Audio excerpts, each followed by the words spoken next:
She paid for seat 1A. She boarded quietly. She smiled. And then, everything changed. The senior flight attendant didn't see a calm, educated black woman. She saw a problem, a threat, someone who couldn't possibly belong in first class. And with just a few words, the humiliation began. But what no one on Flight SV-815 knew was that the woman they were trying to silence. She helped write the very code of ethics this airline was built on. What happens when power underestimates quiet strength? What if a single act of bias becomes the spark that grounds an entire system? And who really owns the sky, the ones who shout, or the ones who stand firm in silence? This isn't just a story about a flight gone wrong. It's a story about dignity, about quiet resistance, about what happens when calm becomes a storm. You're about to witness the story of Dr. Amara Templeton, a black woman who refused to disappear and changed an industry without ever raising her voice. If this opening moved you, hit like, share this story with someone who needs to hear it, and subscribe to our channel. Now, let's begin. The first thing Dr. Amara Templeton noticed as she stepped onto Sky Vista Flight SV-814 was the temperature, not of the air, but of the atmosphere. Chilly, controlled. First-class cabins were designed to feel like a sanctuary. Cream leather seats, gold-accented fixtures, a hint of bergamot in the air to signal premium care. But beneath all that luxury was something colder. Eyes. Not everyone's, just a few. But Amara had spent a lifetime learning how to spot them. The glance too long, the up-down scan, the question that hadn't been spoken yet but was already fully formed. It came from a woman standing by the galley, adjusting a tray of stemless champagne glasses. Late 50s or early 60s. Stiff posture, frosted blonde bob, polished red nails, uniform crisp and ironed flat. Name tag Carolyn. Carolyn Drake, senior flight attendant. She glanced up, took in Amara's pressed navy travel suit, low-heeled flats, and small black leather tote bag. Her gaze lingered. Amara didn't flinch. She offered a gentle smile and continued forward. "Good evening," Amara said softly as she passed. Carolyn didn't respond. She simply watched, as if calculating something. Seat 1A, window. Amara placed her bag carefully beside her, slid in, and exhaled. She adjusted the hem of her pants slightly and stared out at the jet bridge. The plane wasn't full yet. Movement hummed around her. Business travelers in sleek backpacks, a couple speaking French, a mother calming a fussy toddler behind the curtain to economy. A young flight attendant stepped into the aisle beside her. Latino, maybe mid-20s, fresh-faced, anxious, but kind-eyed. He smiled warmly. "Welcome aboard, ma'am," he said. "Would you like a drink before takeoff? We have sparkling water, orange juice, or champagne." "Water is perfect," Amara replied. "No ice." He nodded. Right away, as he turned to go, Carolyn appeared beside him like a shadow. "Leo," she said with a pointed look, "please assist passengers in rows 3 and 4. I'll handle first row." He hesitated for a second, then nodded and disappeared behind the curtain. Carolyn turned to Amara. "Ma'am," she said, voice clipped but polite, "this is seat 1A. Amara tilted her head. "Yes, that's what my ticket says." Carolyn extended a hand. "May I see your boarding pass?" "Please." Amara reached calmly into her bag and retrieved the printed pass. She held it out. Carolyn didn't take it immediately. Instead, she glanced around to see who might be watching. Her voice rose slightly. "It's standard protocol," she said, "especially for international flights." Amara offered the smallest of nods. "I understand." Carolyn finally took the pass and examined it for a beat too long. Her lips pressed into a line. Then she read it aloud. Templeton. Amara. 1A. Her tone made the name sound like a puzzle she couldn't quite solve. She handed the ticket back with a tight smile. Enjoy your flight. Amara accepted it and placed it back in her bag. Thank you. But Carolyn didn't move. She lingered just a moment longer than she needed to, scanning Amara's face again. Then, without another word, she walked away. The interaction had lasted no more than a minute, but the air had shifted. A man across the aisle, mid-40s, glasses, suit jacket folded neatly beside him, had clearly noticed. His brows drew together slightly, but he said nothing. He opened a worn leather notebook and jotted something quickly. Back in the galley, Leo Martinez rinsed his hands and tried to steady his breathing. Something about that exchange hadn't felt right. He'd seen Carolyn do that before. Question someone subtly. Call it procedure, but only with certain passengers. Still, she was his supervisor. He was new. He couldn't afford to cause trouble. Or could he up front? Amara Templeton smoothed her lapel, reached for her phone, and unlocked it. She hesitated. Her thumb hovered over a secure app, an interface hidden behind 3 layers of encryption. She didn't press it. Not yet. Instead, she locked the screen again and folded her hands in her lap. She had known this might happen. Not just tonight, not just this flight, but in general. In the air, in hotels, in boardrooms, in banks, in quiet corners where assumptions were formed in an instant. Sometimes it was a question about her seat. Sometimes it was a second glance at her ID. Sometimes it was a joke, phrased just vaguely enough to give the speaker an escape hatch. But tonight, something about Carolyn Drake's tone and the fact that she'd dismissed Leo so quickly felt like a storm cloud gathering. Carolyn wasn't just suspicious. She was waiting for something. Amara inhaled, held it, released it slowly. She wasn't here to pick a fight. She was here to watch, to observe, and, if needed, to act in silence. The captain's voice crackled overhead. Ladies and gentlemen, welcome aboard Sky Vista Flight 1815 with service from Chicago to Barcelona.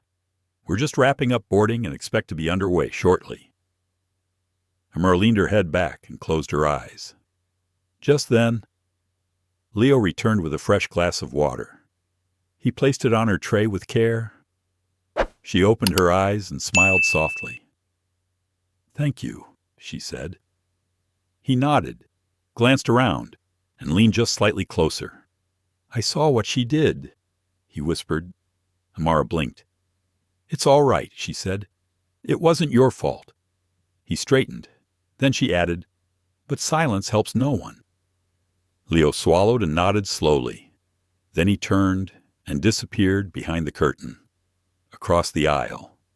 Graham Tiller wrote something else in his notebook. The engines began their low rumble beneath the cabin, and somewhere deep inside, seat 1A, a current of something old and heavy began to stir. Not anger, not yet, but readiness. Something was coming, and Amara Templeton would be ready. Amara didn't sleep. She didn't even pretend to. The hum of the engines, the dimmed cabin lights, the subtle clicking of seatbelt signs, all of it faded beneath the low static in her mind. She had learned, over the years, to live in that static. It wasn't anxiety. Not exactly. It was more like listening for a sound she couldn't name, but would recognize the moment it arrived. Carolyn hadn't spoken to her again since the ticket check, but she'd walked by, twice, slowly, both times. Her eyes brushed over Amara's seat like she was memorizing the stitching. Amara stayed calm, still. Her phone rested face down on the tray table. Screen dark. Signals quiet. Leo passed by once more, checking in on other passengers. He didn't look at her, but his posture had changed. Stiffer, more careful. The kind of posture you get when you know something is wrong, but don't yet know what to do with it. In the row behind Amara, a couple argued softly in Spanish. A man on the aisle coughed and adjusted his seat. The world kept moving. Until it didn't. Carolyn returned. This time, she held a small tablet in her hand. The cabin manifest. "Excuse me again," she said, louder now, projecting to the nearby seats. "I'm sorry to bother you, but I'm not seeing your name on the first-class manifest." Amara blinked. "Once." Slowly. "You've already checked my ticket," she said. "Yes, I understand," Carolyn replied, tightening her smile. "But I've refreshed the roster, and you're not listed. That raises a security concern." Graham Tiller, 2 rows back, lowered his notebook slightly. A man in 3A shifted in his seat. "I scanned in properly at the gate," Amara said. Her tone remained soft, but her voice had gained an edge, one carved from decades of courtroom negotiations and institutional resistance. "There must be an error on your end." Carolyn didn't budge. "May I see your boarding pass again?" Amara paused for a long moment. Then, slowly, she opened her bag and removed the pass. She held it up without offering it. Carolyn took it anyway, even though she had seen it already. She held it up to the cabin light like it might melt. "Dr. Templeton," she said. "Seat 1A.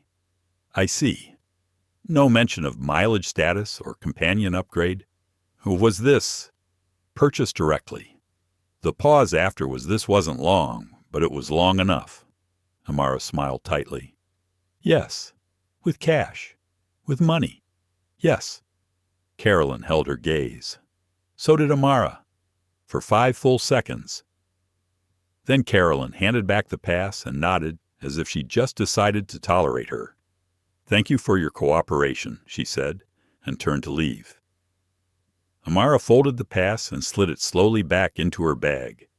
Leo, from the galley curtain, had seen the whole thing. He didn't move. Not yet. Back in 2C, Graham tapped something into his phone. A private, encrypted upload. No post. No caption. Just storage. Just in case. When Leo walked past her seat 10 minutes later, Amara caught his sleeve gently. He turned, startled. "I have a question," she said, quietly. "Is my name listed on the manifest?" Leo hesitated. "I'm not sure I can. I need to know," she said, looking up at him. His mouth opened, then closed. He swallowed. "I'll check," he said. He returned to the galley and opened the flight tablet. The manifest appeared, line by line, seat 1A blank. He blinked, refreshed. Still blank. Gate scan logs, nothing for 1A. But he remembered seeing her board, remembered scanning her ticket, remembered Carolyn sending him away before she looked at it again. He tapped into the admin activity log. An override had been entered. Passenger data deleted from seat 1A, no name, no reason. Just a code, ZFX19. He stared at the code for a long time. He'd never seen one like it. His fingers hovered over the intercom, then stopped. He backed out of the screen, returned the tablet, and took 3 deep breaths. In the cabin. Amara closed her eyes again. She wasn't sleeping. She was remembering. A different flight. 10 years earlier. Domestic. Small aircraft. Coach cabin. A flight attendant had asked her to change seats to balance the load. They'd said, even though she had been assigned the window seat, they wanted her to move. Without explanation, she had done it. Quietly. Without a word. She had never forgotten how it made her feel. Not angry, not ashamed, but invisible. Tonight, she was done being invisible. Carolyn passed by again. She bumped the side of Amara's seat with her hip. No apology. Amara opened her eyes, looked forward. Steady. Leo returned. I checked, he said under his breath. Someone removed you from the system. Amara's eyebrows lifted slightly. Thank you, she said. Then she reached for her phone. This time, she unlocked the secure app. A hidden OS launched beneath the interface. No logos, no sound. She typed 3 words, Level 3 active, then hit send. Far above the fuselage, beyond the reach of corporate filters, a satellite pinged once, then again, then a system not owned by Sky Vista Airlines, not even known to most of its board, began to record. Not just cameras, everything, speech, movement, chain of command. For now, Amara said nothing more. Across the aisle, Graham Tiller was watching closely. He had seen this kind of power before. Not loud, not flashy, but surgical. He leaned forward slightly. The story was just beginning. The cabin lights dimmed. Flight SVH-15 had reached its initial cruising altitude, but the air inside first class felt far from settled. The usual clinking of glasses and rustling of menus was subdued, not gone, just restrained, like the tension in the room had placed everyone on edge, and no one could quite name why. Amara Templeton sat perfectly still in seat 1A, her face calm, her breath steady, but her mind, it was moving faster than the aircraft itself. She had triggered Level 3 oversight. That wasn't a decision she took lightly. It meant every system connected to the plane's data core was now being monitored by an independent ethics protocol she helped design years ago. It meant she had initiated a chain of observation without needing anyone's permission, because she still had residual authority buried in the airline's contract framework, a clause no one thought she'd use. Most of them had forgotten it even existed, except Ronald Kessler, and she was fairly certain he would feel the ripple very soon. But tonight wasn't about revenge. It wasn't even about her. It was about the culture that had allowed Carolyn Drake to behave this way. Not just once, not just on this flight, but over decades. Amara looked down at her hands resting in her lap. They weren't shaking, but they carried memory of boardrooms where she was talked over, reports she'd authored that were dismissed until repeated by someone else, 1,000 tiny cuts that were never counted because no one wanted to admit the bleeding. She exhaled, slow and controlled. Carolyn had not returned in the last 10 minutes, but Amara could feel her energy from behind the curtain, hovering, watching, preparing, across the aisle. Graham Tiller closed his notebook and leaned back. He pressed the button for assistance, not because he needed anything, but because he wanted to see who would respond. Leo appeared, his expression neutral. "Yeah, sir," he asked softly. Graham looked at him for a moment. "What's your name?" he asked. "Leo. Martinez." "Thanks." "Leo," Graham said. "Could I get another glass of seltzer?" "Please." Leo nodded and turned toward the galley. "But before he left," Graham added, "you've seen what's happening, haven't you?" Leo froze for just half a second. Then he turned his head slowly. His voice, when he spoke, was barely a whisper. "I have," he said, "but I don't know what to do." Graham studied him carefully. "Start by not pretending you didn't." Leo didn't reply. He simply nodded once and disappeared. 2 rows behind them, an elderly black woman in 3F leaned toward her husband. She hadn't said much since boarding. She didn't need to. Her eyes had been watching everything. "She's being tested," she whispered, Her husband, bald, glasses perched low on his nose, nodded. "But she's not flinching," he replied, "and neither of them did. In the galley." Leo placed a glass of seltzer on a tray and paused. He could hear Carolyn on a call behind the crew curtain, speaking softly into her personal headset. "No confirmation yet." "Yes. She's still in 1A. I've already started the process." "No. No one's intervened." Leo's stomach tightened. He took the drink and walked carefully back to the cabin. As he passed Amara's row, he glanced at her not directly, but just enough to let her know, "I hear it too." Amara gave him the barest nod. "Thank you. I see you." He delivered the drink to Graham, then returned to his jump seat at the rear of first class. He was shaking, not from fear, from adrenaline, from that horrible feeling in your gut when you know you're being asked to stand by while something wrong unfolds right in front of you. He thought of his training just weeks ago. The phrase kept echoing. Maintain order, protect the experience, de-escalate at all costs. But nowhere in that manual had they mentioned what to do when the threat wasn't a passenger, but a senior crew member. Carolyn emerged again. Her expression was neutral. Too neutral. She approached Amar without a tray, without a purpose, just presence. "Dr. Templeton," she said, her voice even but brittle at the edges. "I've just spoken with gate control. Unfortunately, your boarding record still isn't showing up in our system. This poses a liability concern for everyone's safety.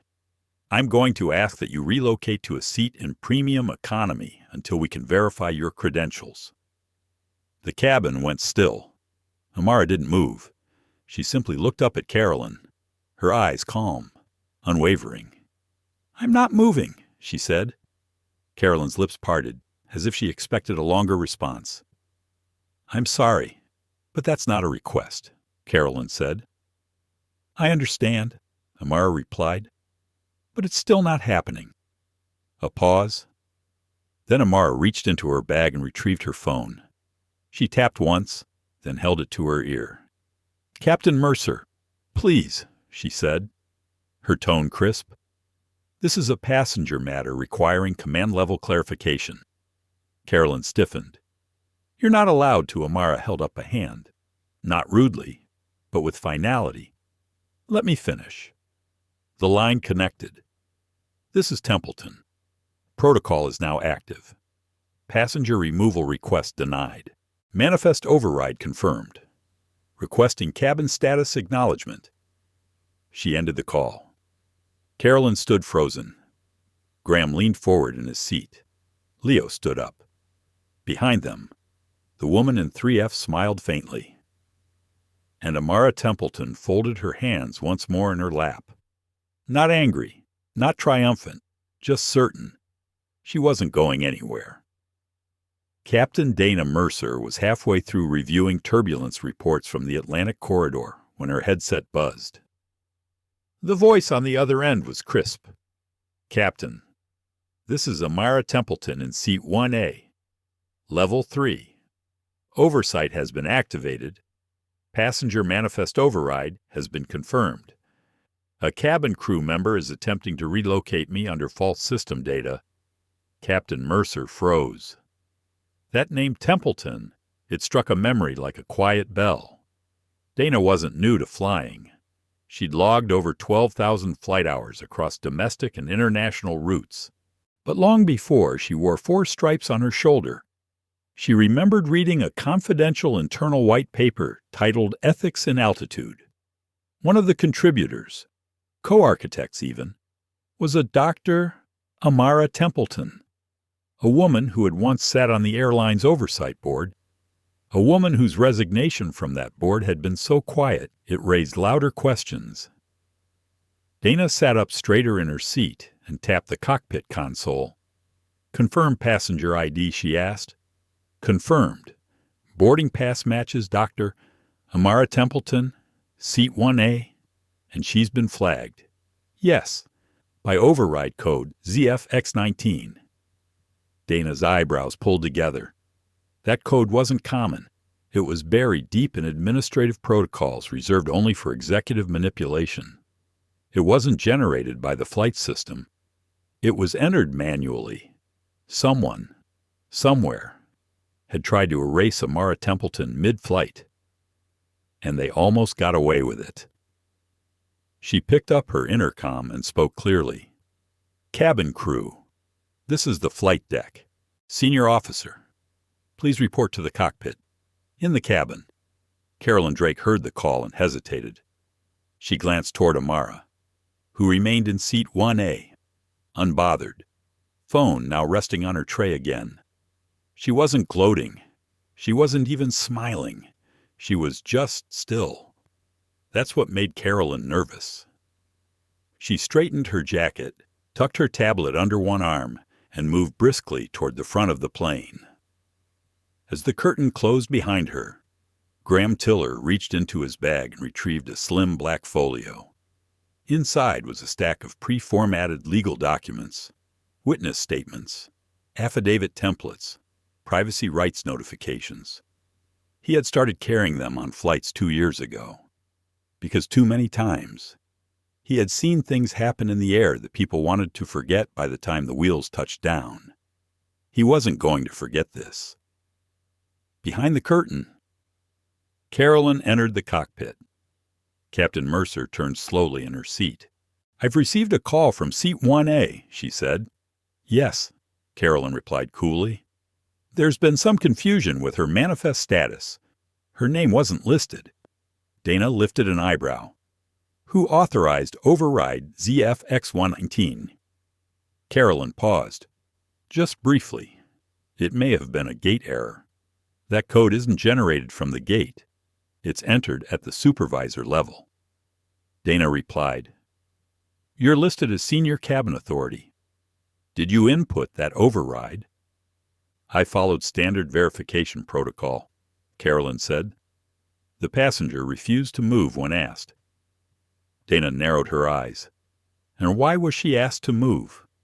Carolyn hesitated, then carefully said, "She didn't appear to have proper credentials for that seat."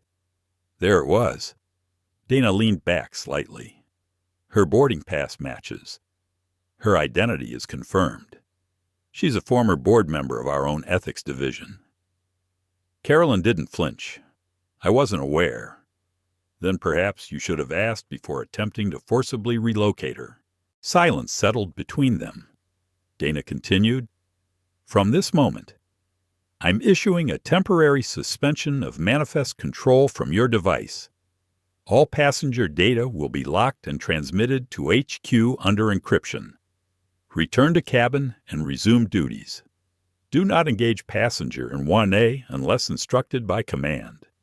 Carolyn's face remained flat. "Understood." She turned and exited. Back in the cabin, Leo Martinez had taken a seat near the galley. His leg bounced anxiously under the crew jump seat. He had been listening in on the open comm line. Not every word, but enough. He exhaled slowly. He had never seen Carolyn called into the cockpit before.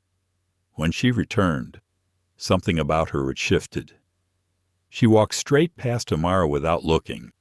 No apology, no comment, no instructions, just silence. It was the loudest moment of the flight so far. Amara leaned back in her seat, not out of arrogance, but from exhaustion, a kind that lived in the bones. She wasn't surprised. She wasn't even relieved. She was simply aware that a storm had been slowed, not stopped. Across the aisle, Graham reached into his folio and removed a small note card. He scribbled something quickly and passed it discreetly to Amara's tray table as he stood to stretch. She opened it. It read, "I've been watching, and I'm recording. If you need backup, I'm 2 seats away. G.T." Amara glanced up at him as he walked toward the restroom. She gave a single, warm nod of acknowledgement. Back in seat 3F, The older woman watched it all unfold and whispered to her husband. "That woman," she said softly. "She carries herself like she's already answered the question." "What question?" he asked. "Whether or not she belongs." He smiled gently. "She answered that before she boarded at the back of first class." Leo finally stood and stepped into the forward galley. He tapped a screen. The system had already updated. Passenger 1A Templeton, Amara, status confirmed, protocol level 3 active. He stared at the words for a long time. Then he opened the crew message log. There was a space for comments, for anonymous crew concerns. He hesitated, then typed, "Observed supervisor override on passenger manifest with no justification. Passenger 1A was verified and mistreated. This requires review." He didn't sign his name. He didn't need to. Some things, once said, could not be unsaid. Back in seat 1A. Amara took a sip of her water and looked ahead. She had not raised her voice. She had not stood. And yet the entire structure of the flight had shifted around her. Because sometimes presence speaks louder than protest. And sometimes the most powerful thing you can do is stay seated when someone insists you do not belong. An hour into the flight, the cabin had returned to a stillness that felt unnatural, not peaceful, but tight, like the silence after a slammed door. First class was bathed in soft lighting. Most passengers either closed their eyes or immersed themselves in screens and books. But beneath the surface, a quiet awareness buzzed in the air. Everyone had seen the confrontation, and no one had forgotten it. Amara Templeton sat calmly in seat 1A, her hands folded over the tablet resting in her lap. She had not moved. Her posture hadn't shifted. She could feel every vibration of the plane through the soles of her shoes. Even now, she sensed it. Retaliation didn't always come fast. It waited. It chose its moment. Especially when the one delivering it wore a pressed uniform and a practiced smile. She heard the soft rustle of a tray cart. Carolyn was returning. There was something precise about the way she moved now, as though her spine had stiffened with a new decision. She stopped by Amara's seat, smiling faintly. "Dinner service. Dr. Templeton," she said with practiced politeness. "Would you care for red wine with your meal?" Amara looked up. Her face revealed nothing. "Water's fine," she said quietly. "Of course," Carolyn replied. She reached for a small glass bottle from the cart, unscrewed the cap, and poured it slowly into a crystal glass. Too slowly. Amara noticed the angle of her wrist, the tension in her fingers, the tilt of her elbow. Just as Carolyn leaned forward to place the glass onto the tray, her hand slipped. Water spilled directly onto Amara's lap. A full pour, not a drop to the side. The entire front of her navy trousers soaked in seconds. "Oh dear," Carolyn said loudly. "I'm so sorry. That was completely accidental." Her voice was clear enough for everyone in first class to hear. Amara stared down at her lap. The water had already soaked through the fabric. It wasn't scalding. It wasn't harmful. Just cold. Intentional. Violating in the most mundane, deniable way. "I'll get towels," Carolyn added, turning sharply without waiting for a response. Leo Martinez watched it from 2 rows back. He had just finished securing a tray in the galley and caught the entire scene. He froze. The look on Carolyn's face, just before the spill, hadn't been surprise. It had been precision. He moved fast, brushing past her as she reached for a stack of napkins. "I've got it," he said, grabbing a clean towel and heading straight for Amara's seat. Carolyn stood back and let him go. Leo knelt slightly beside her seat, voice low. "I'm so sorry," he whispered. "That wasn't an accident." "I know," Amara said softly, accepting the towel. She pressed it lightly against her lap. Not scrubbing, just dabbing. Her composure never cracked. Leo stood beside her, unsure whether to walk away. "She's pushing you," he said, trying to provoke something. "She wants a scene," Amara said. "Are you going to report it?" Amara folded the damp towel neatly and placed it on the edge of her tray. "I already have," she said. Leo looked confused. Amara gave a small, tired smile. "Level 3. Oversight doesn't just monitor system data," she said. "It captures audio, video, spatial telemetry." Leo blinked.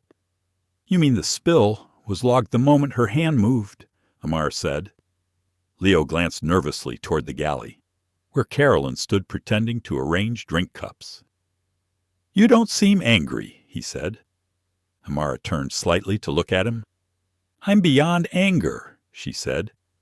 "I've lived through too many small humiliations to waste energy on rage." Leo was quiet for a moment. Then he said, "So why not fight back harder? Demand she's removed. Ask the captain to intervene. You have that power." Amara nodded slowly. "I could," she said. "But this story isn't just about me. It's about the system that trained her to believe she could do this without consequence. If I make it personal, it becomes about pride.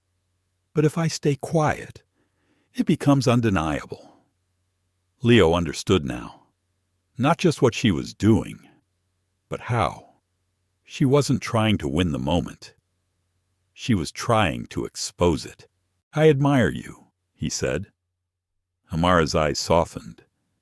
"I admire you too," she replied. "Most people look away." He didn't know what to say after that, so he gave a respectful nod and stepped back toward the galley. Across the aisle, Graham Tiller had seen it all. The spill, the tension, the composure. He reached into his bag and pulled out his tablet. He began drafting a message to a colleague back in New York. Subject, witness statement, in-flight discrimination. Body, I'm currently on Sky Vista Flight SV-815. First-class passenger, Dr. Amara Templeton has been subjected to targeted harassment by senior flight attendant Carolyn Drake. 2 visible incidents so far. I believe she's triggering corporate-level protocol, gathering data for possible affidavit. Will advise further upon landing. He saved the draft. He'd send it later, once they were on the ground. But the paper trail had begun. In the cockpit, Captain Dana Mercer received a ping. The AI subsystem managing Level 3 had flagged an interaction. Passenger 1A physical contact event. Liquid spill. Timing consistent with proximity-based retaliation. She frowned. She had hoped Carolyn would back off. Now, she knew that wouldn't happen. She opened her comm channel. "HQ, this is Flight SV-815. Requesting in-flight ethics liaison for post-landing protocol. Possible protocol breach confirmed. Response acknowledged. Reviewing telemetry. Continue operations. Maintain observation." Dana leaned back and exhaled. She had flown through lightning storms quieter than this flight, in seat 1A. Amara reached for her sweater, which had been folded across her lap earlier. She laid it gently over the wet fabric, covering the worst of the damage. Her hands, still, were steady. She wasn't broken, but something inside her heart curled slightly at the edges. Not from the water, not from Carolyn, but from knowing that this would not be the last time someone tried to erase her with a smile. And still, she chose to stay seated, because the truth needed to land, not crash. Amara shifted slightly in her seat, adjusting the sweater over her damp trousers. The fabric was beginning to dry now, but the feeling it left behind had nothing to do with water. She had felt it before, not the physical discomfort, but the sensation of being marked. singled out in ways so quiet they were meant to be dismissed. Carolyn's actions were not a mistake. They were a message. You're not untouchable. Not even here. Not even now. Amara looked out the window. Darkness stretched endlessly outside, punctuated by distant stars. Below them, the Atlantic Ocean churned invisibly, unaware of the quiet battles happening 35,000 feet above. She pressed her fingers gently against the armrest. Her body was still, but her mind was adrift. She wasn't thinking of the present. She was thinking of Tulsa. 23 years ago, she had been a newly minted PhD, young, hopeful, interviewing for a faculty position at a private university in Oklahoma, one of the few black women in her field at the time. The search committee was cordial, professional. The tour was smooth, the questions thoughtful, even kind. And yet, just before her final lecture presentation, a faculty member pulled her aside. "I just want to be sure," he said, eyes narrowing in a way that made her stomach turn. "You understand our students may not be used to someone like you leading the conversation?" She had blinked. "Someone like me." He smiled, like he'd said nothing unusual. And then he said the words that never left her. "You don't seem angry. I respect that." Amara had walked into the lecture hall anyway, delivered her presentation with clarity and grace. They offered her the job 2 days later. She declined it the next morning, because silence is not the same as consent, and grace is not a gift owed to the unkind. She looked away from the window now. The cabin lights had dimmed further, preparing for the overnight segment of the flight. Carolyn had retreated behind the curtain, not seen for nearly 40 minutes. Leo continued to move quietly through the aisle, checking on passengers, avoiding confrontation. Every so often, his eyes met Amara's. Each time, there was a question in them. "Are you okay?" And every time, her subtle nod answered, "I'm still here, in seat 2C. Graham Tiller was deep in thought. He had spent the last half hour reviewing Sky Vista's ethics charter on his tablet. He knew the language well. He had helped draft something similar for a different airline client a year ago. What struck him now was the clause labeled Human Dignity Protocol. It was elegant, vague enough for interpretation, strong enough for accountability. It had been proposed by a former executive whose name appeared only once in the fine print. Templeton. He closed the file and looked over at her. She hadn't flinched once this entire flight. Not when they erased her name. Not when they tried to remove her. Not when they humiliated her with that spill. Graham exhaled, then stood and walked over. "May I?" he asked, gesturing to the open seat beside her. Amara looked at him for a moment, then gave a gentle nod. Graham sat down and leaned slightly forward. "I know we haven't been properly introduced," he said. "I'm Graham. Civil rights law. New York." Amara tilted her head, amused. "You carry yourself like someone used to courtrooms," she said. Graham smiled. "And you carry yourself like someone who no longer needs one." They sat in silence for a moment. Then he added, "I want to apologize." For what Amara asked. For not saying something sooner. For watching it happen and hesitating. Amara looked at him, her expression softening. "There's no shame in being quiet," she said. "The shame is in pretending it didn't happen." He nodded slowly. "Well," he said, "I'm not pretending anymore." He reached into his coat pocket and pulled out a small envelope. "I've drafted a witness statement. I'll send it to a few people when we land, including my editor at the Ledger." Amara raised an eyebrow. "Planning to go public if it's what you want," he said. "But I won't move forward without your consent." Amara smiled. Consent. she said quietly. Such a simple concept, yet so often ignored. He placed the envelope on her tray table. Think about it, he said. Standing. I'm in 2C. She watched him return to his seat. Across the cabin. Leo stood frozen near the galley curtain. He had overheard everything.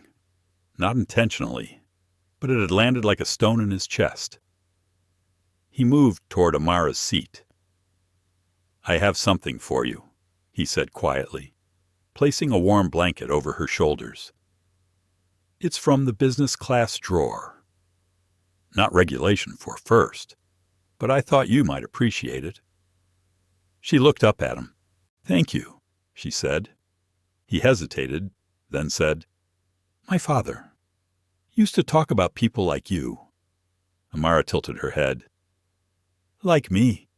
People who stay steady when others try to break them, Leo said. He called it being forged in fire. Amara chuckled softly. Your father sounds wise. He passed last year, Leo said. But I think he'd be proud to know I met someone who reminded me of him. She didn't say anything at first. Then she placed a hand gently over his. Thank you, Leo. He stepped away after that, but his footsteps were lighter. The atmosphere in first class had shifted, no longer held hostage by Carolyn's presence. It began to breathe again. In the cockpit, Captain Dana Mercer scanned the latest flag from the Level 3 feed. No new violations. Cabin status stabilizing. She allowed herself a small sigh of relief, but she also knew the flight wasn't over, and some storms do not appear on radar.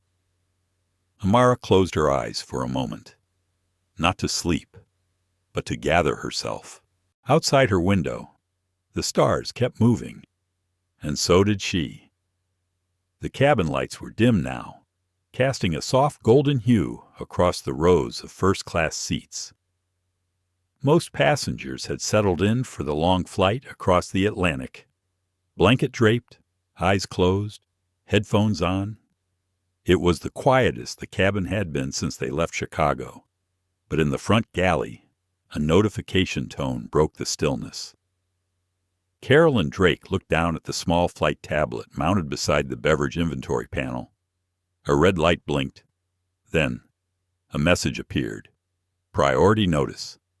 Live status check from Sky. HQ Ethics Command, Flight SV-815. She froze. This wasn't routine.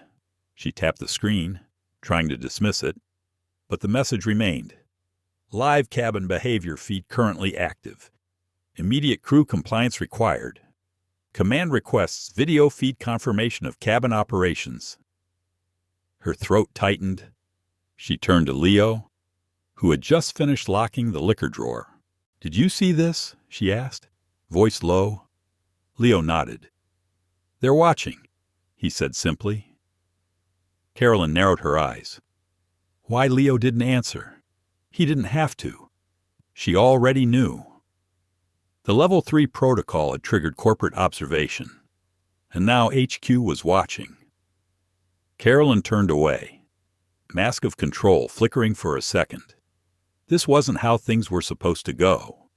She'd been with the airline for over 18 years. She'd handled disruptive passengers, smoothed out first-class egos, and dealt with complications more than 100 times. But this wasn't like the others. This passenger didn't yell. She didn't resist. She didn't even raise her voice. And yet the entire aircraft was now under scrutiny because of her.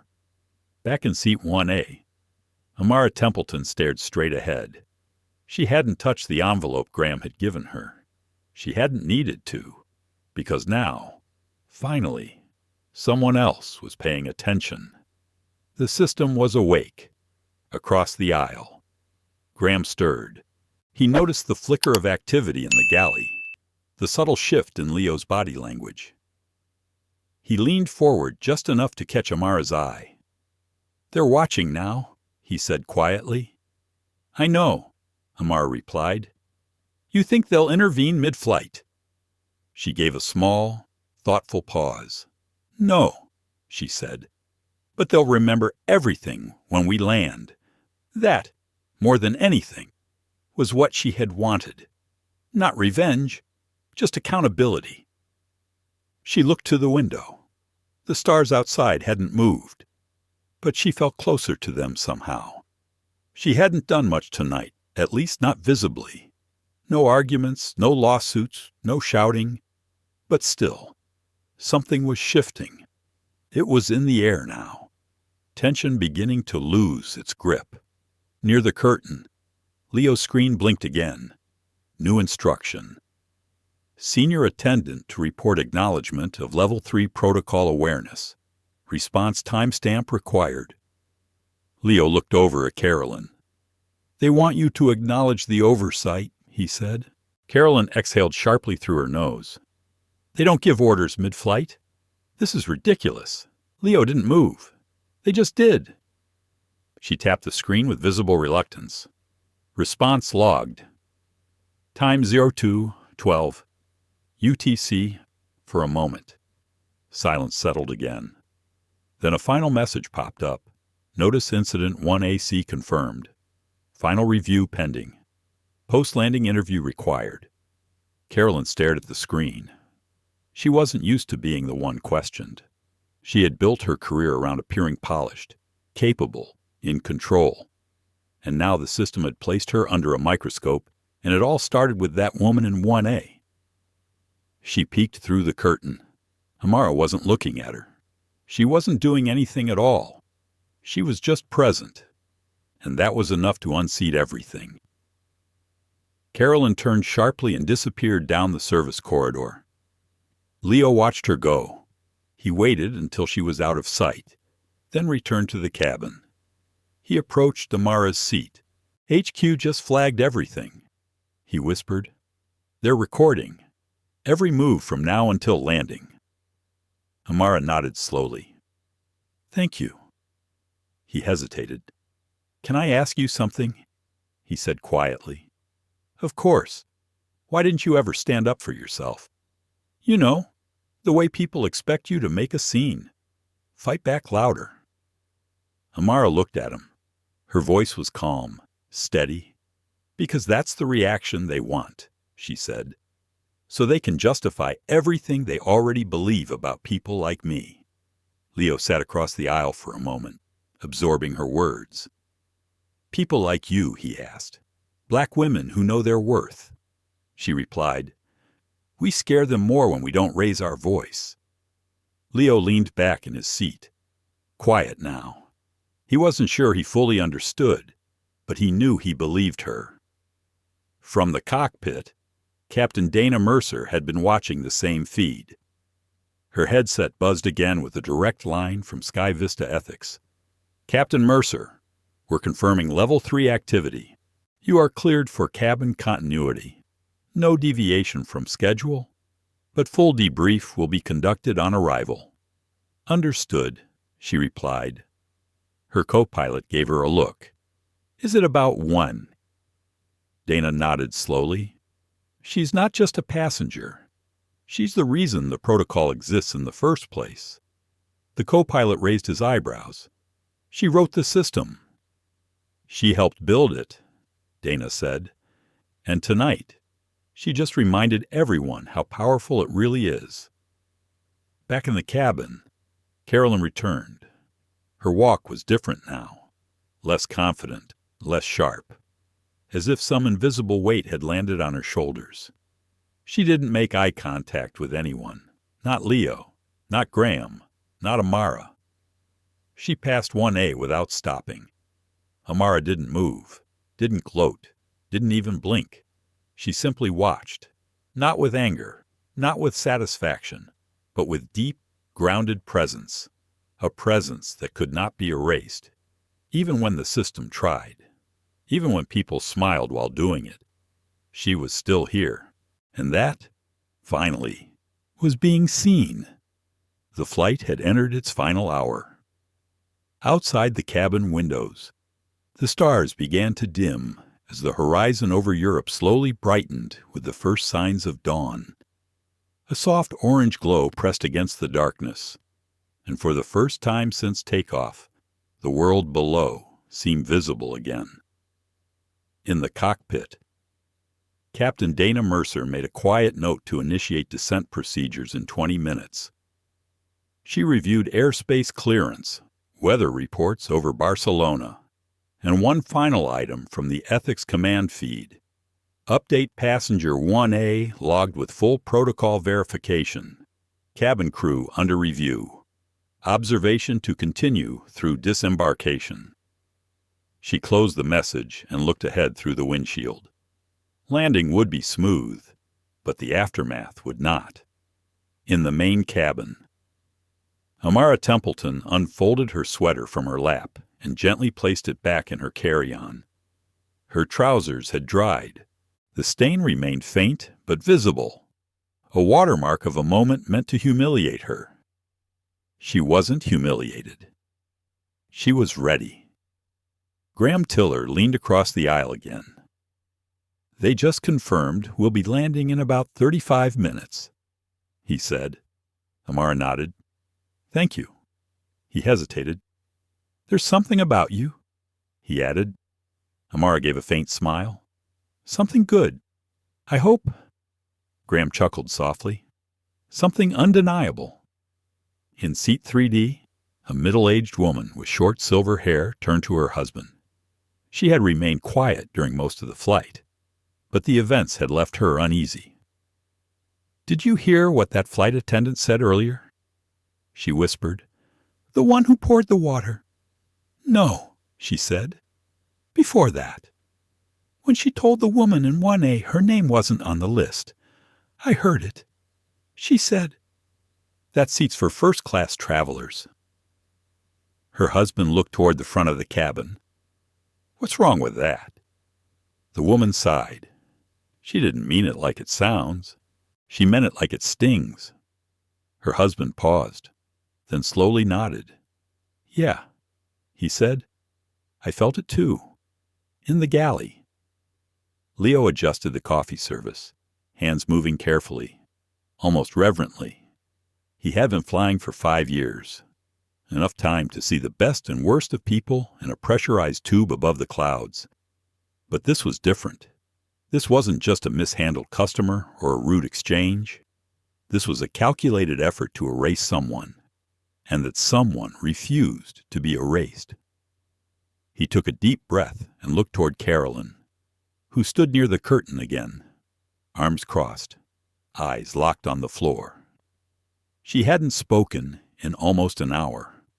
Not to Leo, not to the other flight attendants, not to the passengers.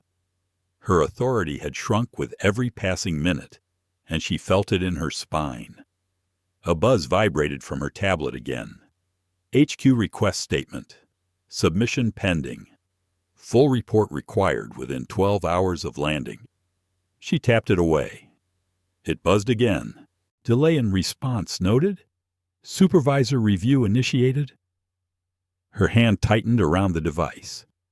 She looked through the curtain toward Amara, who remained still, composed, unshaken. It burned, because no matter what Carolyn had done false override, public questioning, the water Amara had not broken. She had not raised her voice. She had not escalated. And still, she had won the room, back in 1A. Amara took out a small notepad and began writing. Just a few lines, a habit from years ago. When you are made invisible, write yourself into the world again. She wrote quietly. A woman in seat 1A. Name erased, seat denied, voice unheard. And yet, here she sits, witnessed, whole. She looked at the words and closed the notebook. It was enough.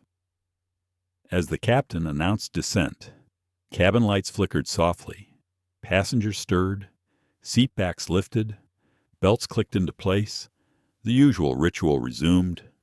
But it felt different this time. There was a quiet electricity in the air, a shared recognition that something important had unfolded mid-air, and not everyone was ready to forget it once the wheels touched ground.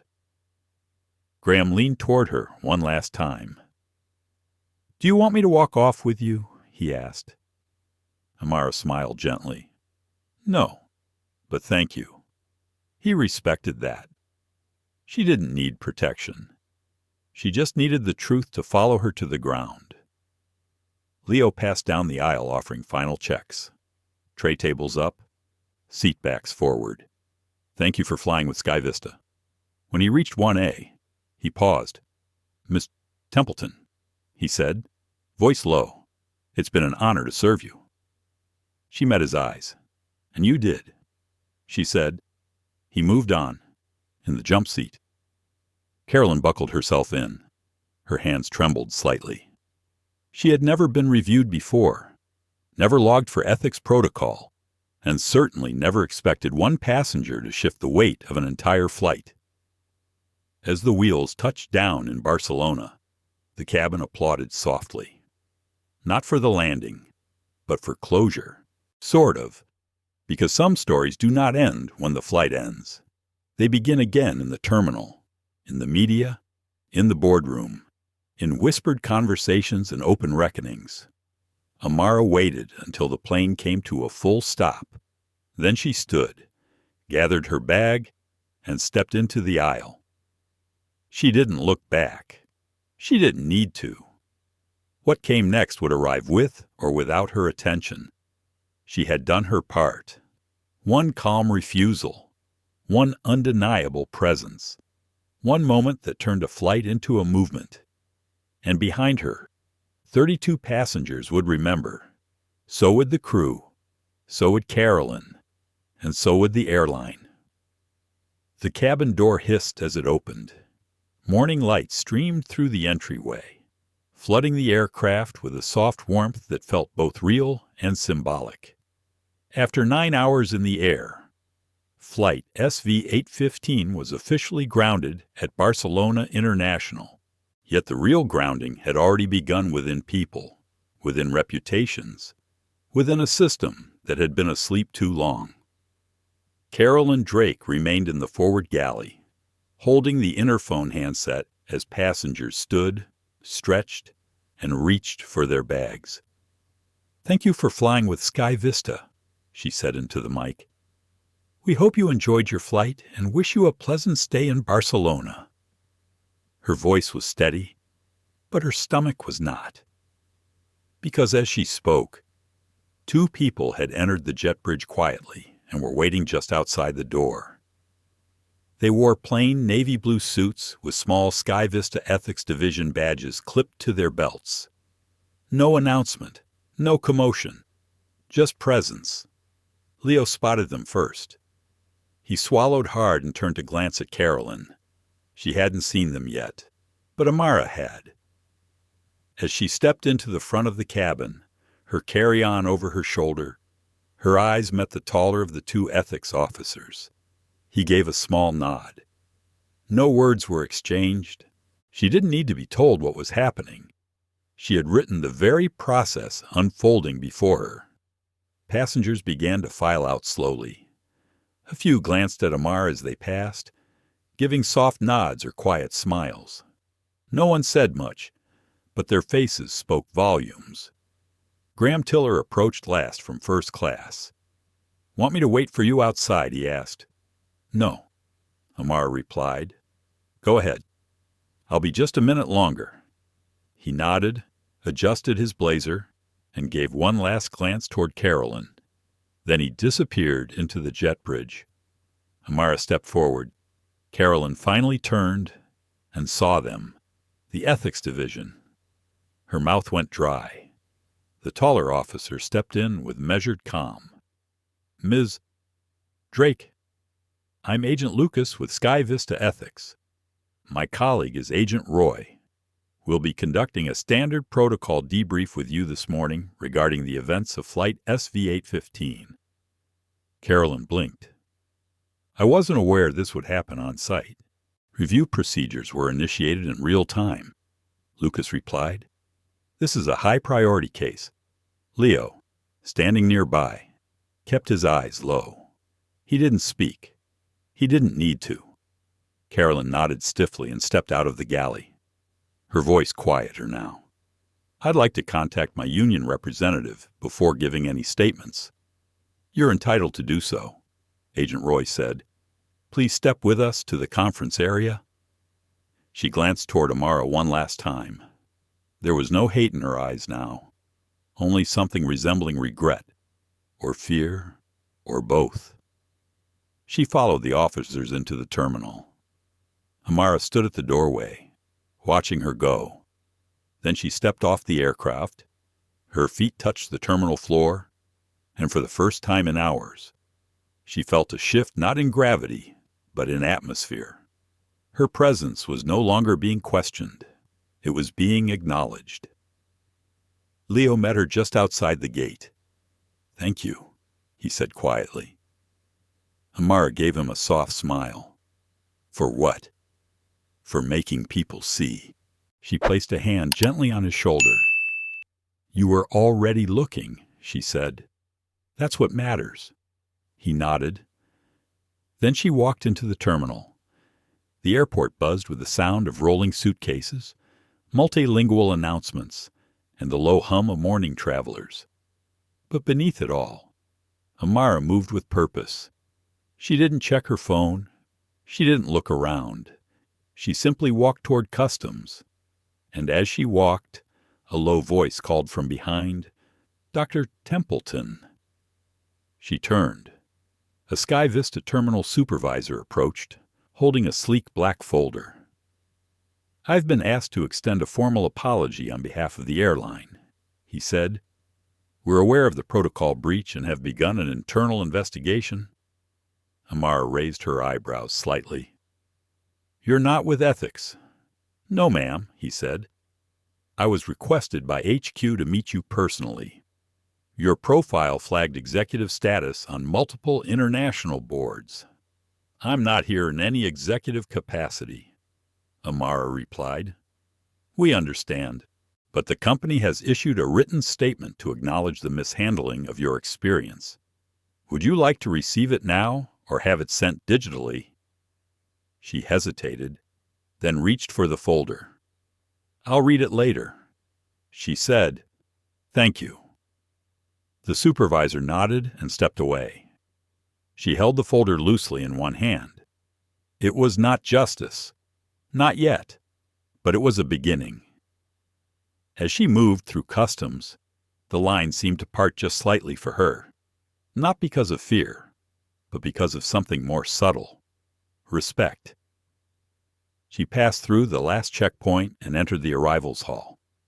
There stood Graham Tiller, waiting by a nearby column, phone in hand. "I figured you might need a ride," he said. Amara chuckled. "I have one waiting," she said. "Of course you do." He smiled. "Still offer stands. I'll take your card instead." He handed it to her. Clean design. Just his name, number, and a quiet logo. She tucked it into her jacket. "Thank you. Graham. Anytime." Amara. She turned and stepped into the flow of the crowd.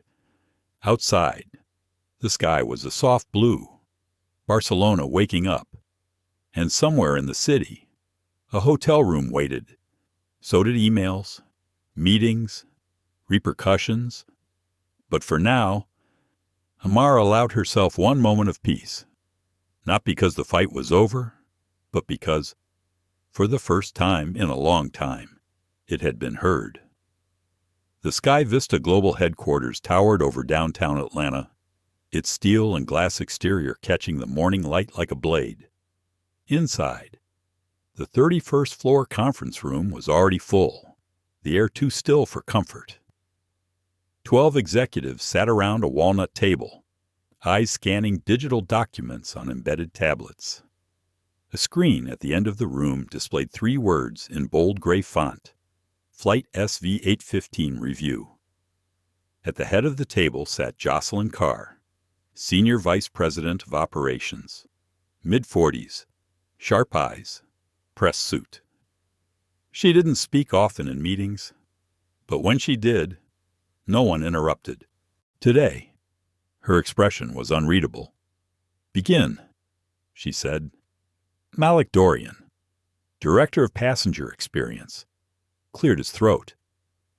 As of 0900 this morning, we've completed the initial assessment of Flight SV-815 based on Ethics Division reports, passenger testimonies, and in-flight footage, and the summary Jocelyn asked. Malik's fingers trembled slightly as he tapped the screen. Senior Flight Attendant Carolyn Drake initiated a name override for Passenger 1A without proper cause. She then publicly challenged the passenger's seat status, denied service for over 4 hours, and deliberately spilled a beverage on her. The entire incident was recorded.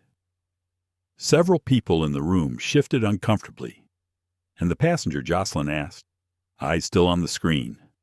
Malik hesitated. "Dr. Amara Templeton." Now, even the quietest people in the room looked up. A few exchanged glances. Jocelyn raised an eyebrow. "Yes." Malik confirmed.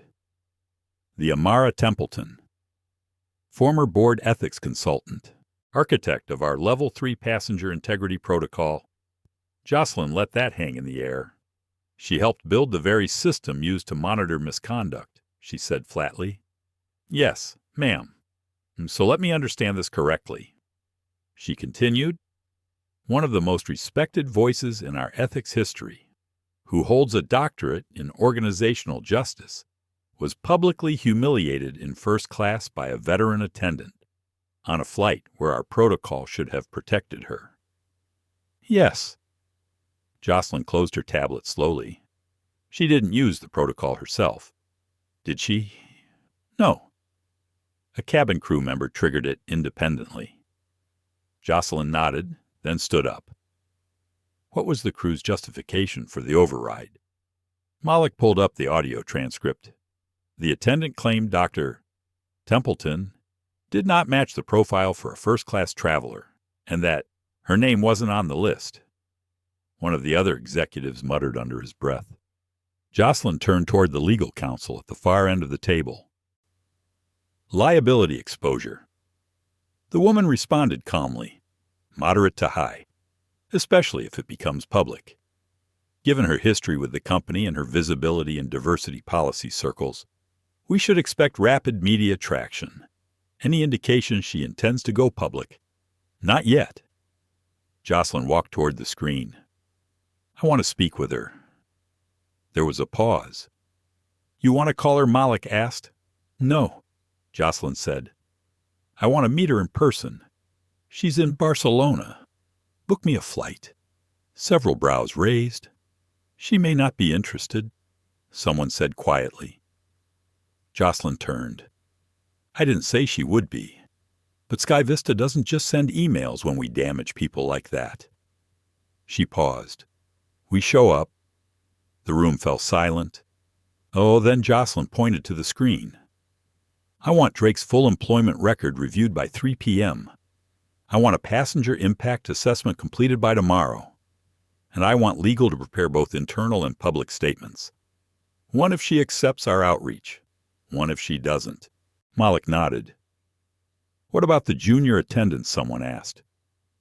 Leo Martinez. Jocelyn considered. "Pull his record, too. From what I've seen, he did the right thing. I want confirmation." She grabbed her folder, snapped it shut, and turned toward the door. "If we stand for dignity, this is the test," she said before leaving, "and we are already behind." Meanwhile, in a quiet cafe tucked between 2 art galleries in Barcelona's Example district, Amara sat with a cup of black tea, no sugar, no lemon, just warm and steady, like her. The cafe was half empty. A local violinist played near the entrance. Her phone rested face down beside her, buzzing occasionally. She hadn't checked her inbox yet. She wasn't avoiding it. She was just pausing. Across from her sat an old friend, Lucia Vega, a Spanish human rights lawyer she had met during a global ethics conference 7 years earlier. Lucia had heard the news, and she wasn't shocked. They never expect calm to be powerful, Lucia said. Amara sipped her tea. That's the point. They want the storm so they can say they were just protecting the sky.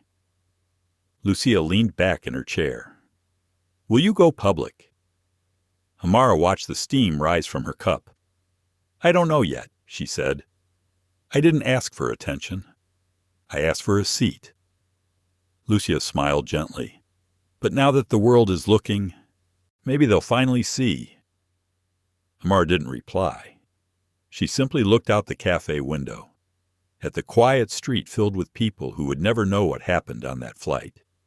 Or maybe they would, because sometimes truth travels faster than planes, and it always lands where it needs to.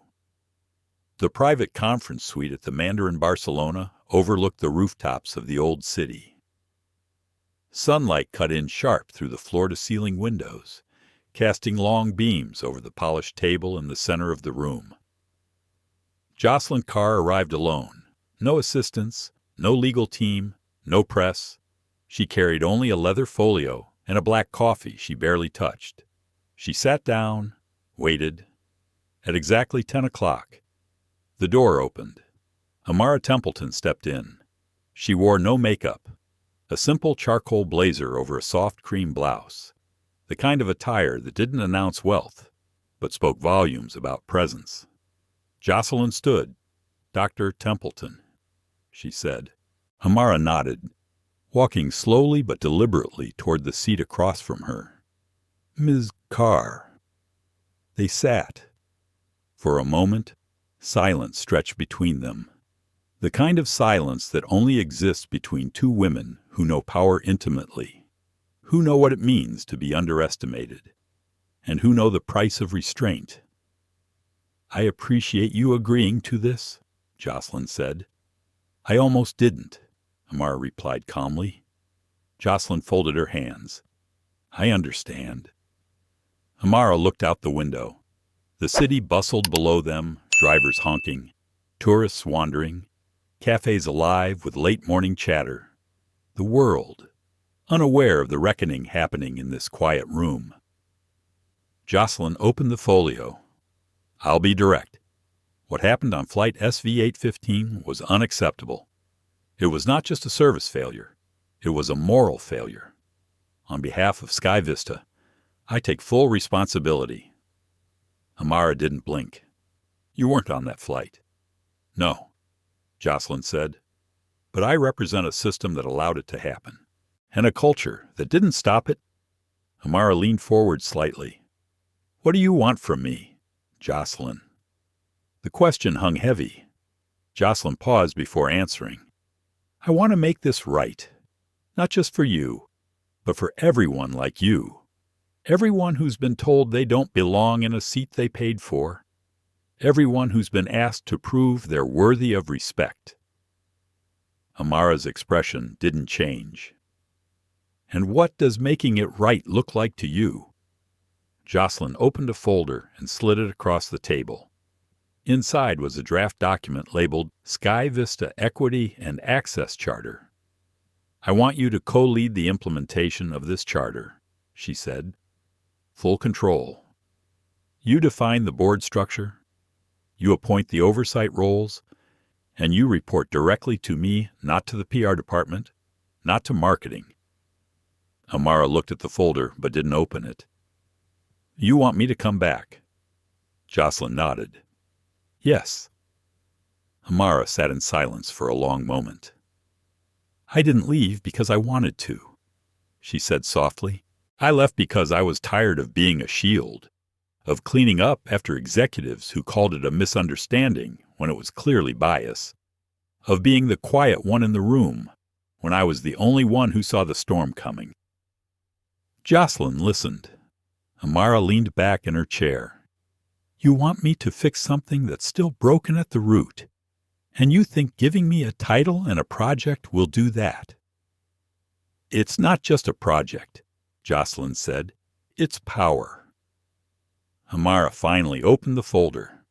Her eyes scanned the language, the scope, the accountability structures. It was impressive, but it wasn't everything.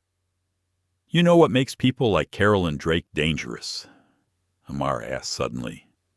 Jocelyn waited. They believe they're protecting something pure. Like first class is sacred.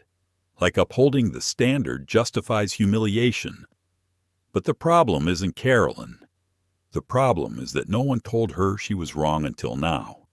And we're telling her now. Amara closed the folder. Then tell the world, she said. Not just me. Jocelyn met her gaze. I will. Another silence. This one's softer. I'm not interested in being the face of redemption, Amara said, but I am interested in impact. And if this charter is real, if you're willing to burn down parts of your culture to rebuild it better, then I'm listening. Jocelyn didn't flinch. Then we'll rebuild. Amara stood. Jocelyn stood too. I'll need 2 things before I say yes, Amara said. Name them. First, Amara said, full transparency. Public reporting, quarterly updates. No internal-only metrics. Done. Second, she said, I want the cabin crew member who triggered the protocol, Leo Martinez, protected. No retaliation. In fact, I want him promoted into ethics training. Jocelyn smiled faintly. He's already on the list. They shook hands, not as strangers, not as enemies, but as women who understood what it took to lead in silence, to speak through systems instead of spotlights. As Amara turned to leave, Jocelyn said one more thing. We can't undo what happened in 1A, but we can make sure 1B through 1000Z never feel it again. Amara paused, then walked out into the light. Not triumphant, not bitter, just ready. Because change does not begin with noise. It begins with a seat, and a name that no longer has to be defended. It started with a single post. No headline, no hashtags, no anger, just an image, a photo taken by a passenger as Dr. Amara Templeton stood in the aisle of Flight SV-815, calm, composed, her sweater still damp from the water incident. The caption read, This woman never raised her voice, but somehow the whole cabin heard her. Within hours, it was reposted by journalists, by CEOs, by students, by mothers flying with their children, by fathers who remembered their daughters being ignored in boardrooms, and by flight attendants who had once been told to look the other way. Sky Vista Airlines issued an official statement the next morning. We failed to uphold the values we claim to represent. On Flight SV-815, one of the most respected ethics leaders in our industry was publicly mistreated due to unjustified internal bias. We are not only sorry, we are taking action. They attached the Equity and Access Charter, signed by the entire board, led by Dr. Amara Templeton. Within the week, Carolyn Drake's resignation was confirmed. Not because she had been publicly shamed, but because she was given a choice: own the harm, or the harm would own her. She chose to step away quietly.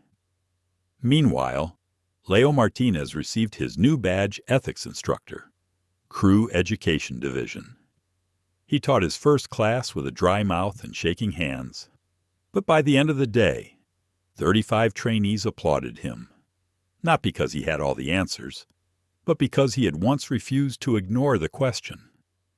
Graham Tiller wrote an op-ed for The Atlantic. It was titled, She Didn't Shout. So they tried not to hear her. It became required reading at several law schools in Barcelona. Amara stood before an audience of 600 at the International Aviation and Ethics Summit. Her talk was simple, no slides, no applause lines, just presence. I didn't ask for a movement, she said, voice steady, but a seat. I didn't ask to be visible. I asked to not be erased. A long pause followed. I am not extraordinary. That's the lie people tell to dismiss what should be ordinary. respect, fairness, the right to board without being judged by your name, your skin, or your silence. That quote appeared on subway posters across New York by the end of the month, and in Atlanta. Jocelyn Carr stood beside Amara as they unveiled Sky Vista's new training center named the Templeton Institute for Dignity in Flight. Its mission: train every employee to see more than uniforms, boarding passes, and seat numbers, to see people.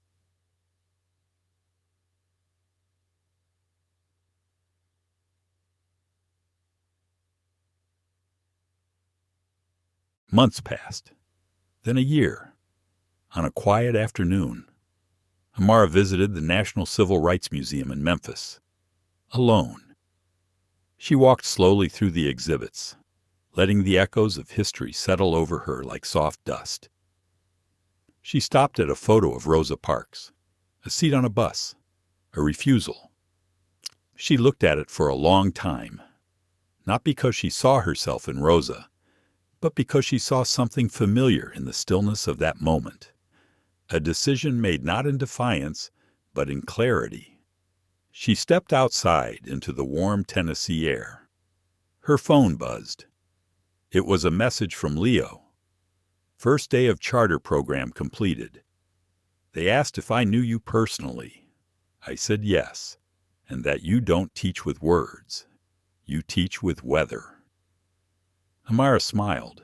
She didn't reply right away. She just stood there, eyes closed, letting the sun touch her face. This wasn't vindication. This was something deeper. This was what it looked like when silence became policy, when restraint became a storm, when a denied seat became a permanent shift in how the skies saw people like her, the ones told they didn't belong in 1A, the ones made to wait until the system caught up to their worth. She opened her eyes, took a deep breath, and walked on. Somewhere, a flight was boarding, and someone was checking a name. This time, they would check twice, not out of fear, but out of respect, because the skies had changed, and a woman in 1A helped them do it, not by yelling, not by demanding, but by refusing to disappear. She never yelled, she never threatened, she never asked for a spotlight, but her silence echoed across an entire industry. Because on that flight, in seat 1A, Dr. Amara Templeton was told without words that she didn't belong, and she answered not with fury, but with presence. She turned bias into blueprint, humiliation into reform, and a single act of discrimination into a legacy that would teach thousands what respect truly means. Let this story be a reminder that power is not always loud, that dignity does not ask for permission, and that when one woman chooses not to disappear, systems change. We must never stay silent when others are silenced. We must never normalize injustice, no matter how subtle it may appear. And we must always ask the question, who do we become, when we see someone denied their seat? Thank you for listening to Amara's story. If it touched your heart, please like, share, and subscribe so more people can experience stories that matter. New stories every week, real voices, real justice, and real change. Until next time, stay kind, stay awake, and never stop watching the skies.